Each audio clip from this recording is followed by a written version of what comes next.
Hello po, magandang umaga mga kapatid. Ito po si Daily Little Blessings.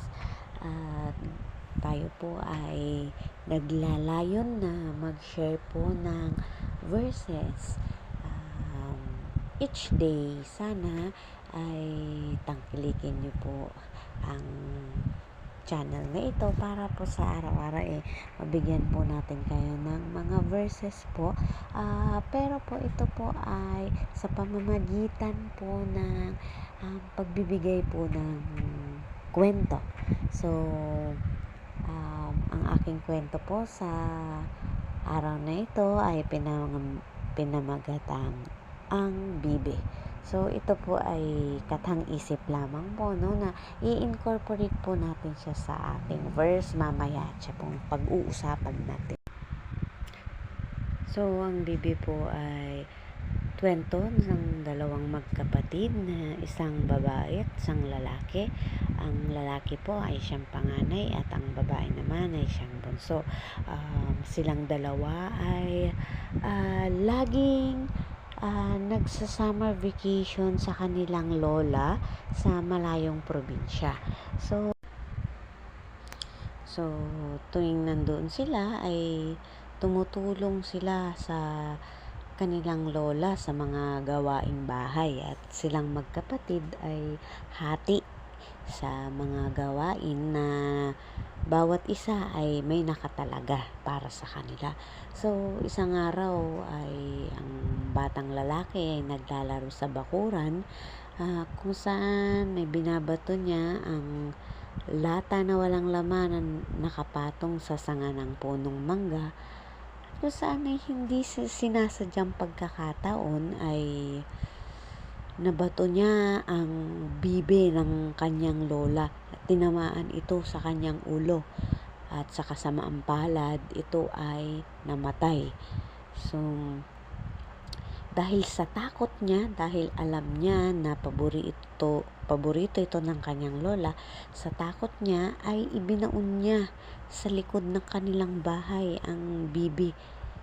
Pero ang hindi niya alam ay nakita pala siya ng kanyang kapatid na babae. Kaya ang sabi ng kanyang kapatid, "Kuya, anong ginagawa mo dyan?" Ang sabi ng kuya niya, "Huwag kang maingay, hindi ko sinasadya, napatay ko ang bibi ni lola." "Hala ka kuya, paborito niya pa naman yan. Huwag mo akong isusumbong, natatakot ako, parurusahan niya ako." "Hindi kuya, dapat malaman ni lola yan, kailangan mong sabihin sa kanya." "Ayoko, huwag mong sasabihin sa kanya, natatakot ako. Gagawin ko lahat ng gusto mo, huwag mo lang akong isumbong." "Talaga kuya? O sige, para hindi kita isumbong, gawin mo lahat ng mga gawain na nakaatas para sa akin. Sa gayon, hindi kita isusumbong kay lola." "O sige, gagawin ko lahat ng mga trabaho na dapat ay para sa'yo. Basta ang kasunduan, huwag mo akong isusumbong, ha?" "Oo kuya, it's a deal." So, lumipas ang araw, ang linggo, ang buwan, na walang nagsasabi sa kanyang lola na ang kanyang paboritong bibe ay namatay na at binaon sa kanilang bakuran. So, nung pauwi ng dalawang magkapatid, ang batang lalaki ay hindi mapakali sapagkat nagkakaroon siya ng guilt feeling na hindi niya ito nasabi sa kanyang lola. So, nung malapit na silang umuwi, nag-decide ang batang lalaki na sabihin na ito sa lola niya. At ang sinabi niya, "Lola, may sasabihin po sana ako sa inyo.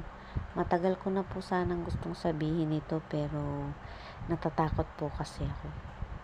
"Ano ba yun kung gusto mong sabihin?" "Sige, sabihin mo na." "Lola, kasi po nung naglalaro po ako sa bakuran hindi ko po sinasadya na nabato ko po sa ulo yung paborito niyong bibi. at namatay po siya. Sa takot ko po, ibinaon ko po siya sa likod ng bahay. Yun ba, Apo? Matagal na kitang napatawad, Apo, simula nang nakita kong ibinaon mo ang bibe. Ha? Lola, nakita mo ako sa ginawa ko? Oo, Apo, hinihintay ko lang na sabihin mo sa akin. Pasensya na po kayo, Lola. Hindi ko po sinabi dahil natatakot po akong parusahan nyo. Huwag ka nang mag-alala po, napatawad na kita. Ang importante ay pinagsisihan mo ang iyong ginawa at nasabi mo rin ito sa wakas sa akin. Opo, Lola. Maraming salamat po. So, ang batang lalaki ay parang nabunutan ng tinik sa kanyang dibdib dahil nga nasabi niya sa kanyang lola yung matagal niyang tinatago-tago. So, ano po ba ang mensahe ng kwentong ito, mga kapatid?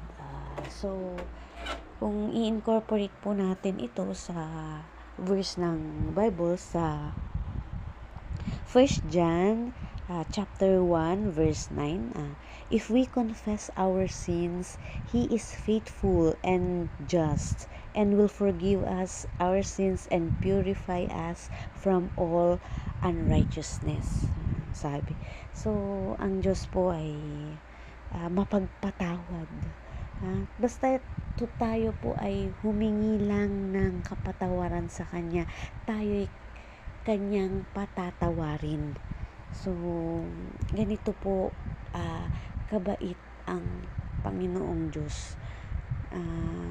Willing po siyang magpatawad. Parang ang lola po nung batang lalaki, no? Hindi pa man humihingi ng patawad ang kanyang apo, pero napatawad na niya ito. Ganon din po ang Panginoong Diyos, no? So, hinihintay lang din po ng Panginoong Diyos na tayo'y humingi, mag-confess, ialay po natin sa Kanya yung ating kasalanan. Mag-confess tayo ng bukal po sa ating kalooban at sa hindi natin maipaliwanag na pakiramdam, tayo po ay makakaramdam ng napakagaan at pusong nag-uumapaw sa kasiyahan sapagkat ito po ay pinupurify ng ating Panginoong Diyos. So, ito po yung gusto kong ibahagi sa inyo na sana po sa araw na ito ay yun po yung gawin natin, ng kaugalian po natin na tayo po ay humingi ng tawad. Hindi lamang po sa ating Diyos, kundi sa mga tao na ginawan po natin ng kasalanan.